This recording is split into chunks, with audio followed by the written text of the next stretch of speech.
Mas eu estou muito feliz de você ter decidido estar aqui nessa noite, na nossa segunda semana da série Transformers. Uma série muito legal que a gente está tendo pela primeira vez esse ano para falar especificamente a respeito de mudança. Todos nós precisamos mudar, nós estamos sempre mudando, às vezes nós mudamos até inconscientemente ou involuntariamente, mas o fato é que mudança é algo que faz parte da nossa vida. Agora, algumas mudanças não acontecem de forma natural. Algumas mudanças precisam ser provocadas, precisam ser geradas. E para que elas aconteçam, é preciso que a gente rompa com um determinado padrão de comportamento, com um determinado jeito de fazer as coisas ao qual nós já estamos habituados. Na semana passada, se você não estava aqui, quando nós começamos essa série, nós falamos a respeito da inércia. A inércia como uma lei que rege não apenas a física, não apenas aqueles anos terríveis de ensino médio que eu odiava, mas também a nossa vida ainda hoje como um todo, nossos relacionamentos, nossas atitudes, a maneira como nós lidamos com as pessoas. Há uma tendência na nossa vida de fazer as coisas sempre do mesmo jeito, não é verdade? Quando você acorda, quando você sai de casa, quando você volta, você tem um padrão, você repete mais ou menos as mesmas coisas nos mesmos horários. Por mais que você tente fugir de uma rotina, talvez você até negue que é apegado a uma rotina, mas o fato é que todos nós criamos até mesmo a rotina de não ter rotina. E para que a gente rompa um determinado padrão e passe a fazer as coisas de uma maneira diferente, a gente precisa estar atento a essa tendência e romper com ela. Então, na semana passada, nós ilustramos isso da seguinte maneira: Deus sempre quer nos impulsionar, nos direcionar para uma mudança. Porque Ele quer que a nossa vida seja melhor, Ele quer mudar a nossa vida, nossa maneira de agir, de pensar, de olhar para nós mesmos, olhar para outras pessoas. Então, Deus sempre age na nossa vida como uma força, nos impulsionando a ir além, a ir à frente, a avançar, progredir, crescer. Acontece que, como a lei da inércia diz, se há uma outra força, em sentido exatamente oposto a essa, agindo sobre aquele ser, sobre aquela pessoa, sobre aquele objeto, seja lá o que for, então, se essas forças agem na mesma intensidade em sentidos opostos, o que acontece é que há uma anulação. A força resultante é nula. E a tendência, então, daquele objeto, na verdade, o resultado sobre aquele objeto será de permanecer em repouso, permanecer parado onde está, ou então continuar se movendo da maneira como já estava se movendo, na mesma velocidade, na mesma direção. Ou seja, em resumo, se você não mudar nada, nada vai mudar. Se você não fizer alguma coisa a respeito da sua vida, a respeito do que você quer alcançar, os resultados que você vai obter serão sempre os mesmos. Porque é uma loucura imaginar que a gente vai obter resultados diferentes fazendo as coisas da mesma maneira como sempre fizemos. Se a gente faz as coisas do mesmo jeito, os resultados serão os mesmos. Se você tem a experiência eventualmente de cozinhar, por exemplo, você sabe que se você continuar usando aquela mesma receita, fazendo daquele mesmo jeito, aquela receita vai ficar sempre com o mesmo gosto, com o mesmo sabor, a não ser que você erre em algum momento, a não ser que você altere a receita, ou o jeito de misturar, de fazer as coisas. Por quê? Porque é natural, isso é lógico, isso faz sentido. Você entende isso quando você olha para a sua vida. Você olha para a sua vida e você percebe áreas na sua vida em que você não cresce, em que as coisas não avançam, talvez na velocidade que você gostaria, ou na direção que você gostaria, e você sabe que você precisa romper com algum padrão, com algum tipo de comportamento, ou talvez até com alguma omissão naquela área que te impede de crescer, que te impede de mudar. Vou tirar esses óculos porque estão extremamente sujos e embaçados e eu já não enxergo direito daqui de cima, com eles eu estou enxergando menos ainda. E o desafio para nós durante essas 3 semanas é pensar que Deus quer que a nossa vida mude, Deus quer que a gente vá além, Deus espera que nós cresçamos, que a nossa vida seja melhor, não apenas para nós vivermos melhor, mas para que o impacto que nós causamos na vida das outras pessoas também seja maior. Afinal de contas, a nossa causa é conhecer Jesus e tornar Jesus conhecido. E eu até falei para você na semana passada, olhe lá para trás e veja quantas cadeiras ainda vazias, para que a gente possa mudar isso, para que a gente torne de fato Jesus conhecido de uma maneira ainda maior, mais impactante, para que mais pessoas o conheçam. Algo precisará mudar também em relação não só à sua vida pessoal, mas em relação a isso aqui que a gente faz. Não só aos sábados, mas durante a semana. o que nós chamamos de Área Mais, a nossa juventude, que tem várias estratégias, várias iniciativas, mas que se reúne, se concentra de forma mais específica aqui aos sábados, às 8 horas. Talvez você já venha aqui há muito tempo, talvez você esteja chegando agora e falando, puxa, eu acabei de chegar e as coisas vão mudar. Sim, elas vão mudar, mas vão mudar para melhor, pode ter certeza. Tem muita coisa boa para vir. Sábado que vem eu vou me dedicar a falar um pouco mais a respeito disso. Mas hoje, ainda falando sobre mudança, eu quero te propor, quero te convidar a repensar os seus relacionamentos. Não a fazer você sair daqui decidido a terminar o namoro, ou a deixar de ser amigo de uma pessoa qualquer que... Não, não é essa a intenção. Talvez até isso aconteça por tabela, assim, né? Mas não é essa a minha intenção. A minha intenção é fazer você repensar a maneira como você trata as pessoas. Todas as pessoas. Seja ela quem for. Algum amigo, seus familiares, talvez o namorado e a namorada, talvez o seu esposo ou a sua esposa, se você é casado. Mas eu quero te convidar a olhar para a maneira como Jesus trata as pessoas. E então te convidar a rever a sua maneira de tratar as pessoas, para que a nossa maneira de tratar as pessoas se aproxime ao máximo da maneira como Jesus as trata. E para fazer isso eu quero te convidar a voltar para aquele mesmo texto que nós começamos a olhar na semana passada, Romanos capítulo 12. Vou contextualizar rapidamente a mensagem da semana passada para você. Nós começamos no capítulo 12 da carta de Paulo aos Romanos, falando a respeito de mudança, pensando na nossa vida pessoal, na nossa esfera mais íntima, mudar a nossa maneira de ver a nós mesmos, a maneira como nós nos enxergamos, para que possamos nos enxergar como Deus nos vê. Porque o primeiro passo para você mudar qualquer outra coisa na sua vida é mudar a si mesmo, é mudar a sua maneira de pensar, é mudar a maneira de se enxergar, de se valorizar, de reconhecer o seu potencial, de reconhecer o que você tem nas mãos, para que você possa usar isso, então, para alguma coisa. Então, nós conversamos a respeito desses 3 primeiros versículos da carta de Paulo aos Romanos, em que Paulo primeiro começa falando a respeito de um sacrifício. Eu contextualizei isso para você semana passada, a maneira como os judeus e mesmo pessoas de outras culturas e religiões enxergavam os sacrifícios. Entregavam animais, matavam aqueles animais com a expectativa de que aquele sacrifício apagasse, ou pelo menos reduzisse a sua carga de culpa perante Deus ou perante os deuses. Então faziam esses sacrifícios esperando que esses sacrifícios fossem a resposta para os seus pecados, para as suas falhas. E nós vimos que Paulo nos convida a nos oferecermos, não mais oferecermos um animal, não mais oferecermos um ritual religioso, não apenas pensarmos assim, eu vou fazer alguma coisa externamente para que então isso agrade a Deus e Ele se volte para mim e me abençoe, mas para que interiormente nós pudéssemos nos entregar por completo, entregar nosso corpo, nosso coração, sentimentos, emoções, mente, como um sacrifício, como? Vivo, santo e agradável a Deus.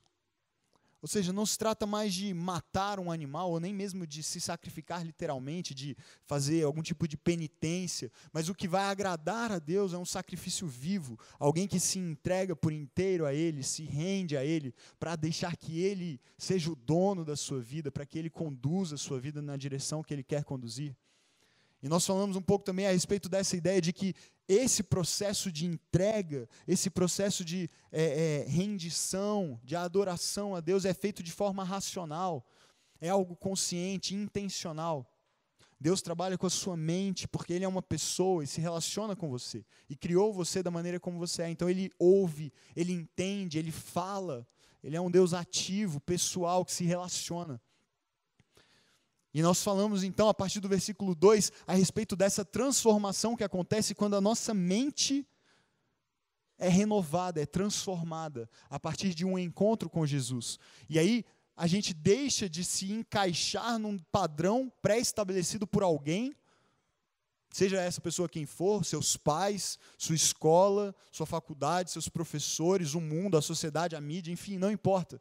Nós deixamos de nos encaixar de maneira automática nesse padrão pré-estabelecido, para sermos transformados por uma renovação da maneira de pensarmos, passarmos a enxergar a vida, as pessoas, a nós mesmos, de outra maneira, de uma maneira completamente renovada e transformada. E a consequência dessa renovação é experimentarmos e comprovarmos que a vontade de Deus para a nossa vida é boa, perfeita e agradável. E essa é a melhor prova de que vale a pena se submeter, se entregar a esse processo de transformação.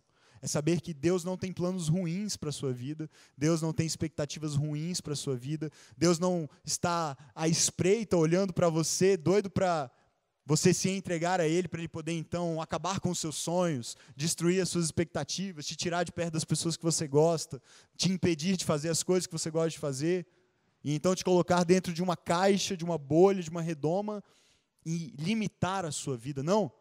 Deus tem planos bons para você, Deus tem planos melhores do que os seus, do que os meus para mim. E vocês sabem, muitos de vocês sabem a minha história recente, da minha decisão de abandonar emprego, abandonar uma série de coisas para me entregar de fato ao ministério integralmente, para ser um pastor. E eu tenho que confessar isso para vocês, não é simples isso.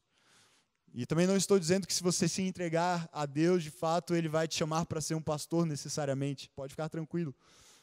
Não é isso que Ele tem como plano para todas as pessoas. Mas no meu caso, era isso que Ele tinha como plano para mim. E durante muito tempo eu resisti a essa ideia. Eu fui para o seminário com 18 anos. Eu terminei o meu curso de teologia com 28. E não é porque o curso dura 10 anos. 27, na verdade. É porque durante um bom tempo eu negava, eu recusava, eu não admitia que esse era o chamado de Deus para a minha vida. Então eu parei, eu deixei isso de lado, continuei servindo na igreja, não me afastei de Deus, mas tinha medo, a verdade é essa. Tinha medo de me entregar totalmente porque eu não sabia o que me aguardava. Eu não sabia o que viria em seguida se eu fizesse isso. Mas eu tenho que dizer para você, foi a melhor coisa que eu fiz na minha vida. Nunca estive tão feliz, nunca estive tão animado, nunca estive tão consciente de que eu estou vivendo o que Deus de fato preparou para que eu vivesse, muito antes de eu existir. Porque eu estou experimentando a boa, perfeita e agradável vontade de Deus. Ainda não totalmente, ainda não entendo muitas coisas, ainda não sei muito bem como agir em muitas situações, mas eu estou tentando. E eu quero te convidar a entrar nessa busca, entrar nesse caminho, nesse processo, se você ainda não entrou, de conhecer, de comprovar, de experimentar essa vontade de Deus que é boa, perfeita e agradável para a sua vida. Bom, na semana passada nós fechamos falando a respeito de ter um conceito equilibrado a respeito de si mesmo, para que você possa se enxergar da maneira que Deus te enxerga.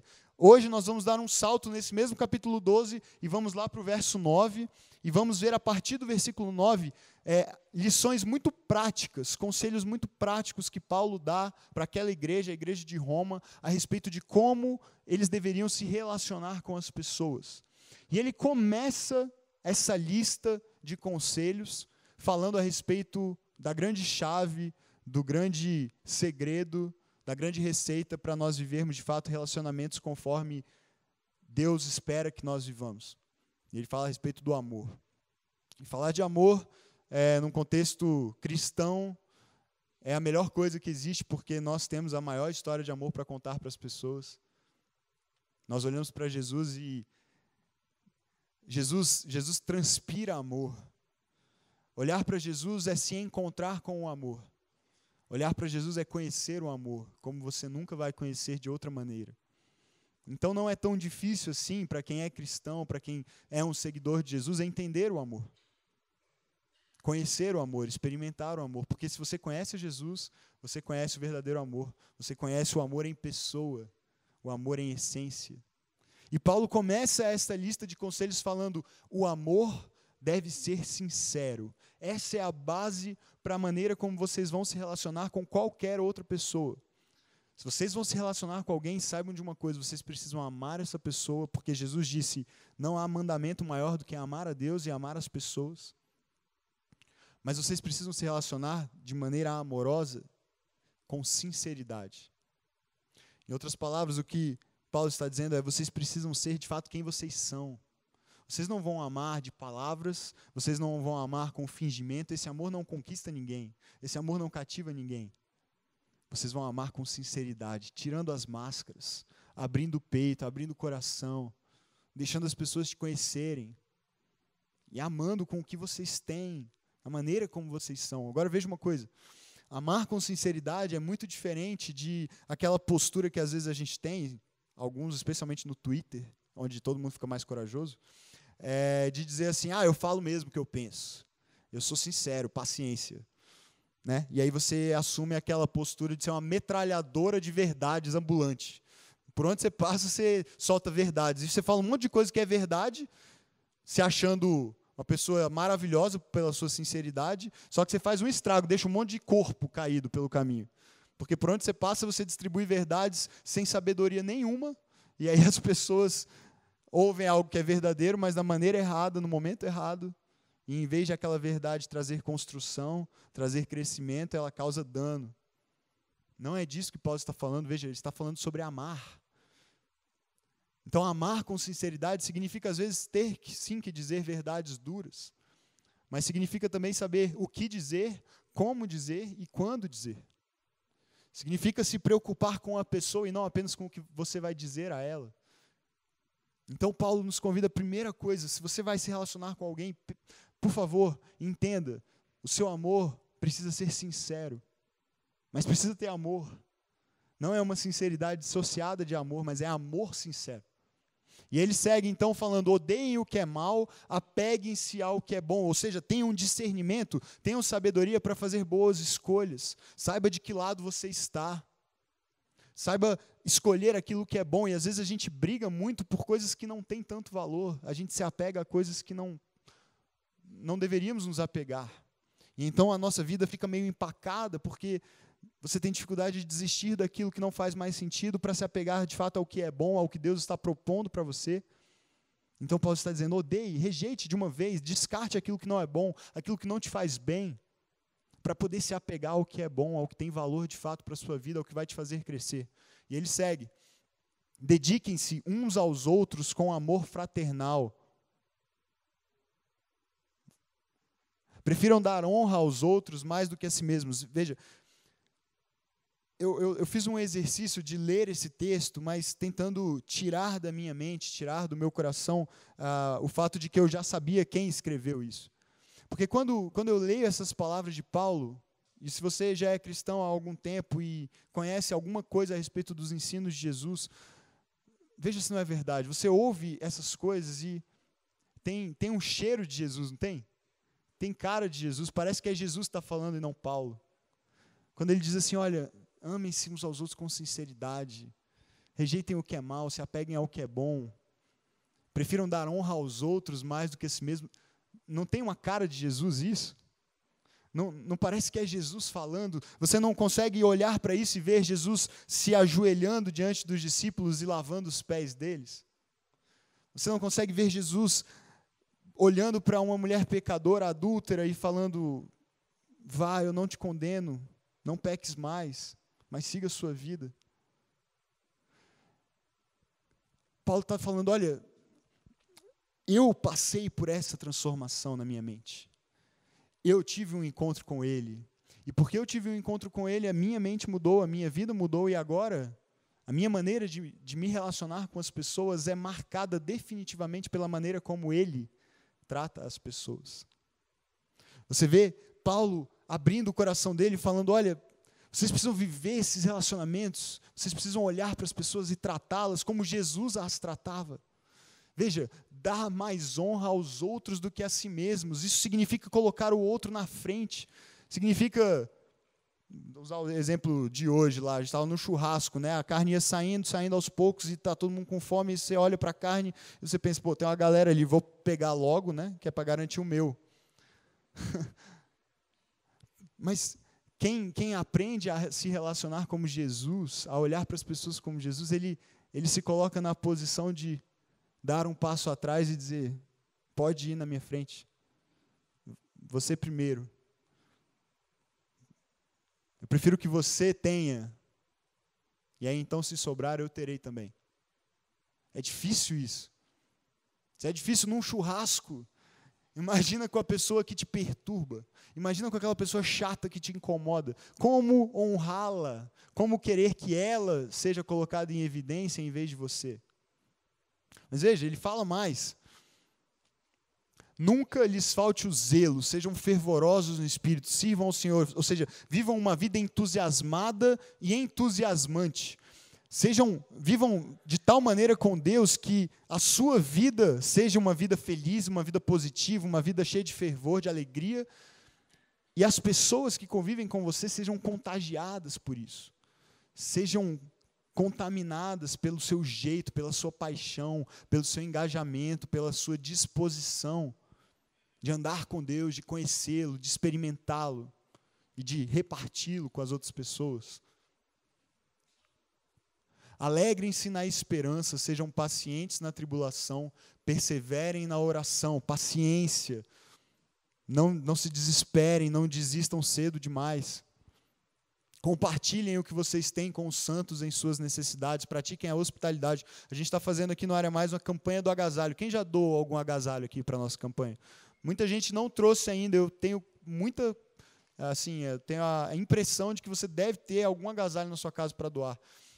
Traz um agasalho, contribui aqui. No dia 20 de junho, a gente vai sair aqui. Olha só o que vai ser isso. Pensa, já vai sonhando com esse dia. Dia 20 de junho, a gente termina essa campanha. A gente vai sair daqui, depois do Encontro a mais ou menos umas 10 horas da noite. A gente vai se juntar com uma galera de uma outra igreja metodista, que já faz um trabalho assim com moradores de rua. E a gente vai fazer um churrasco para os moradores de rua. Isso é a coisa mais maluca que você já fez na sua vida, provavelmente. Às 10 da noite, você vai para o meio da rua fazer um churrasco para pessoas que você não conhece, que talvez nunca nem tenham comido um churrasco, ou há muito tempo não comem um churrasco. Você vai chegar lá com um agasalho para dar para ele, falar, cara, essa aqui é a minha maneira de mostrar o amor de Jesus por você. E a gente vai sentar lá e vai comer esse churrasco com os caras. Não sei se a gente vai comer o churrasco, acho que eles vão comer o churrasco, talvez você fique só olhando. Mas vai ser uma boa maneira de colocar isso em prática, não é mesmo? Preferir dar honra aos outros, aqueles que talvez não recebem ou nunca receberam honra de ninguém. Nós vamos lá e nós vamos fazer isso. Mas nós não vamos fazer isso porque nós somos bons, porque nós somos melhores, porque nós temos algo a dar. Não. É porque nós entendemos que o que nós temos é para ser compartilhado. O que nós temos, nós recebemos. Não é mérito nosso, não foi fruto do nosso esforço, foi graça de Deus. E porque nós recebemos, nós repartimos. Então Paulo está falando, olha, compartilhem o que vocês têm com os santos em suas necessidades, pratiquem a hospitalidade, abençoem aqueles que os perseguem, abençoe-os, não os amaldiçoem. Eu estou doido para chegar lá no versículo 20, porque ele vai falar mais sobre isso. Alegrem-se com os que se alegram, chorem com os que choram, ou seja, tenham empatia, não se tornem indiferentes, não se acomodem com a sua condição de conforto, mas mantenham um coração sensível para olhar para a dor do outro e então se envolver com essa dor e chorar com ele. E não só para a dor, mas com aquele que se alegra, alegre-se também. Seja motivo de mais alegria. Compartilhe com ele a alegria dele. Tenham uma mesma atitude uns para com os outros, ou seja, sejam pessoas coerentes. Vivam da mesma maneira na frente das pessoas da igreja e na sua faculdade. Sejam a mesma pessoa em casa, no trabalho, na frente da esposa ou sem ela por perto. Tenha a mesma atitude uns com os outros. Seja uma pessoa coerente. Não sejam orgulhosos, mas estejam dispostos a associar-se a pessoas de posição inferior. Pode seguir. Não sejam sábios aos seus próprios olhos, ou seja, na maneira de se relacionar com as pessoas, não cultive orgulho, não as faça enxergarem você de baixo para cima, mas olhe nos olhos dela, valorize.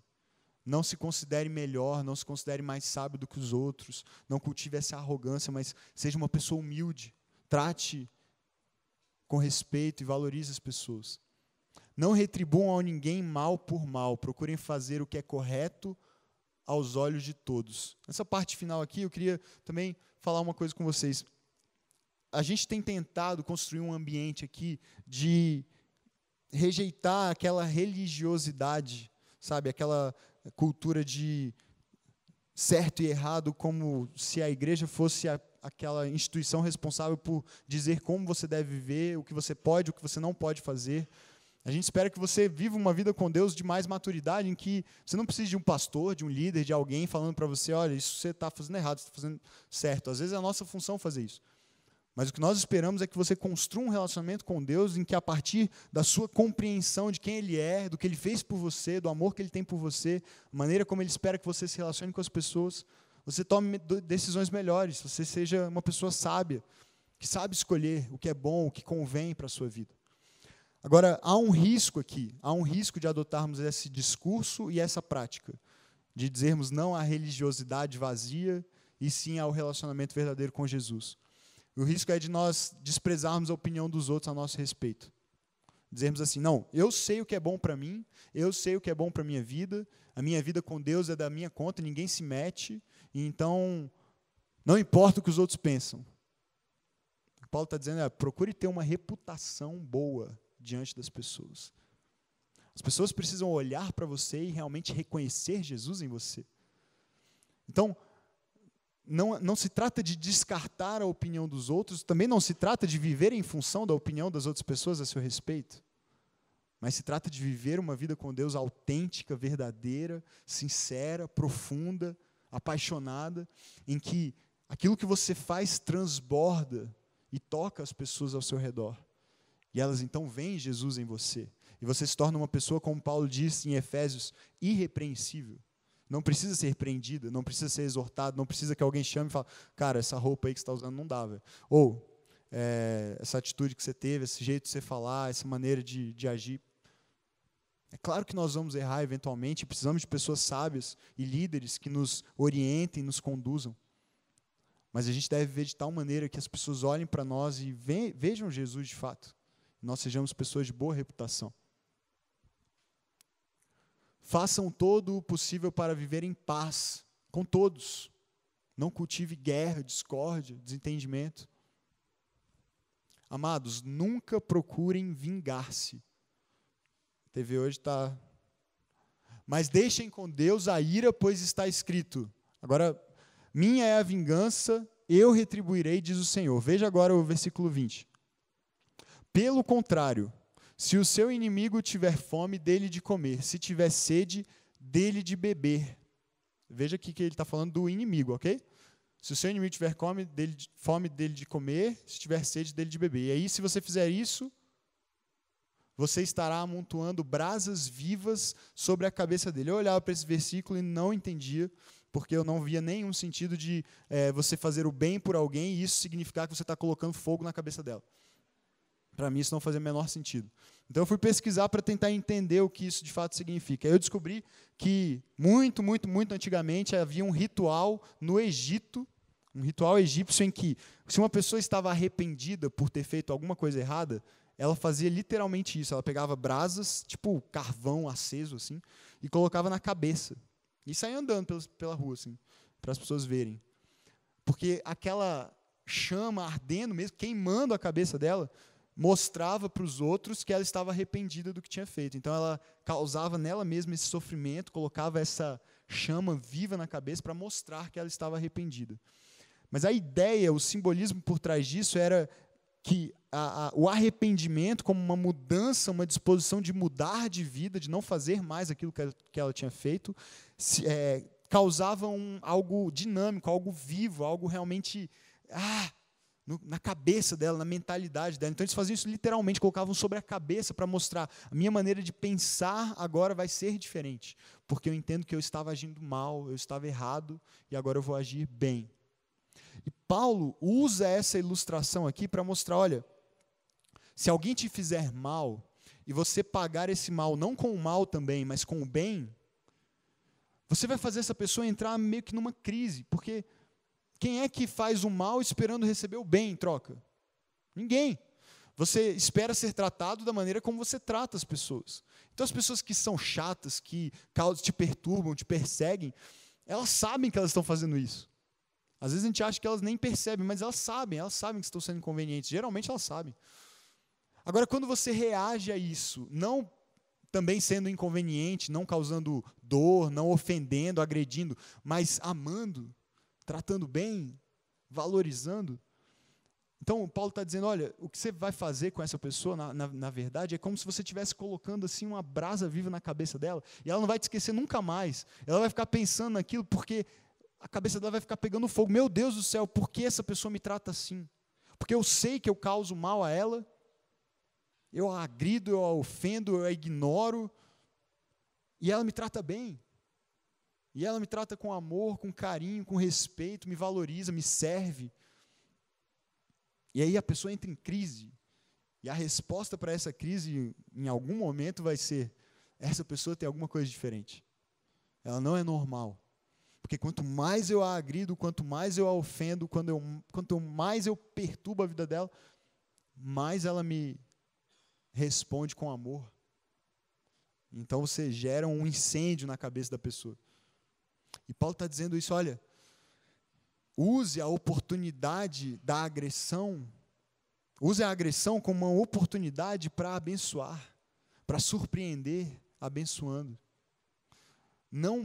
Não dobre a quantidade de mal no mundo, porque se alguém te faz o mal e você paga com o mal, na prática a gente está dobrando a quantidade de mal que existe no mundo, não é verdade? Mas use a agressão como uma oportunidade de você anular isso e abençoar essa pessoa. E quando eu chego nesse ponto, quando eu olho, e aí ele termina dizendo: vençam o mal com o bem, não se deixem vencer pelo mal, mas vençam o mal com o bem. Aí eu volto a lembrar de Jesus. Eu volto a olhar para Paulo como alguém que entendeu tão bem como Jesus pensava e pensa, e como Jesus tratava e trata as pessoas, que quando ele fala, quando ele se relaciona, na verdade, o que você ouve é um eco de quem Jesus é, e do que ele diz e do que ele faz. Porque Jesus fez o que ninguém faria por mim e por você. E Jesus fez isso, a Bíblia diz, quando nós ainda éramos seus inimigos. Talvez seja estranho para você pensar nisso. Eu nunca fui inimigo de Jesus, eu nunca briguei com ele, nunca xinguei ele, nunca taquei pedra na cruz, nunca fiz nada disso. Mas é o que a Bíblia diz, porque nós éramos pecadores e o pecado agride a Deus. Então, antes de nos reconciliarmos com Deus por meio de Jesus, nós éramos seus inimigos. E a Bíblia diz que Jesus morreu por nós quando ainda nessa condição de seus inimigos nós estávamos. E aí o mais incrível é que Jesus não apenas vai à cruz por nós, mas no momento em que ele está lá pregado, você lembra da oração que ele faz a Deus? Senhor, Pai, perdoa-lhes, esses que estão aqui, esses que estavam gritando, crucifica, esses que tomaram a decisão de me pregar aqui nessa cruz. Perdoa-lhes, porque eles não sabem o que fazem. E olhar para essa cena e ouvir essas palavras de Jesus fazem o meu coração acreditar que eu também posso, de alguma maneira, olhar para as pessoas que talvez eu julgue que nem mereçam o meu amor. Mas eu posso amá-las. Mas eu posso tratá-las como Jesus as tratou e trata. Porque Ele me tratou assim. Quando eu era inimigo dele, Ele me amou. Quando eu era inimigo dele, Ele me alcançou. Quando eu era inimigo dele, Ele olhou para mim e viu algo em mim que eu não tinha. E veio na minha direção, e me perdoou, e me aceitou, e me acolheu, e mudou a minha vida. Então, por que eu não posso fazer o mesmo? Se Ele está em mim, se Ele fez por mim, por que eu não posso fazer por alguém? Eu quero terminar compartilhando com você rapidamente uma história a respeito de um homem que marcou a história, São Francisco de Assis. Até o Papa atual usa o nome Francisco inspirado nele. Parece, eu não conheço bem, mas parece um Papa muito diferente, assim, bem disposto em relação principalmente a essa questão de amar ao próximo, de servir as pessoas, muito preocupado com os mais necessitados, e isso é admirável. Mas ele se inspira em São Francisco de Assis, um homem que, na Idade Média, se inconformou com a situação em que via as pessoas vivendo, um homem que olhou para a realidade ao seu redor, os feudos, aqueles povoados, aquelas cidades fortificadas, dominadas por algumas poucas pessoas e com muitos marginalizados, não muito diferente do que nós temos hoje, no nosso mundo, na nossa cidade, pessoas de fora, excluídas do sistema, e reconheceu, isso não está certo. Não está certo a igreja ter tanto dinheiro, tanto poder, e não fazer nada a respeito disso. Não está certo alguns poucos terem tanto e outros não terem nada. Então ele tomou a decisão de ir àqueles em direção aos quais ninguém ia e tocar aqueles que ninguém tocava. Ele começou a trabalhar com os leprosos. E os leprosos, e é interessante porque isso já na Idade Média, desde os tempos de Jesus, a gente vê as histórias dos leprosos ficarem, na verdade, muito antes de Jesus, no Antigo Testamento, na realidade do povo de Israel, já era assim. Os leprosos ficavam fora da cidade para não terem contato com as pessoas, porque poderiam transmitir a sua doença para elas. Mas você vê na Idade Média, na cidade de Assis, onde São Francisco morava, a mesma realidade, os leprosos de fora. E ele toma a decisão junto com um grupo de pessoas que também se sentiram tocados, movidos por Deus nessa direção, de ir servir aquelas pessoas. E quando a gente ouve histórias de pessoas assim, que abriram mão da sua vida, recentemente eu citei aqui Madre Teresa de Calcutá, pessoas que largaram sua situação de relativo conforto para ir servir a pessoas que talvez eu não iria, você não iria servir. A tendência é a gente romantizar um pouco isso, né? Pintar um quadro bonito, ele lá, com os leprosos e tal. Mas eu, lendo a respeito da vida dele, sabe o que eu achei? Uma frase a respeito dele. O autor lá do artigo dizia o seguinte: ele não suportava o cheiro deles. Porque era uma podridão, a lepra causa as feridas, né, no corpo, e aquilo fede, aquilo fica aberto, fica exposto. Ainda mais, imagine, 500, 600 anos atrás, como isso era, a situação sanitária, a higiene. E aí o autor, ele diz, ele não fazia isso tranquilamente, não era um quadro bonitinho, romântico, ele não suportava o cheiro. Mas ele termina dizendo assim: mas mesmo assim, ele foi até eles e os serviu. E sabe, talvez na sua vida hoje tenha algum leproso. Não literal, talvez. Mas alguma pessoa que você não toca.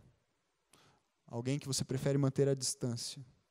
Talvez algum relacionamento com uma pessoa que já foi bem próxima a você e você se afastou dela porque ela te agrediu, porque ela te magoou, porque ela te feriu, porque ela te decepcionou.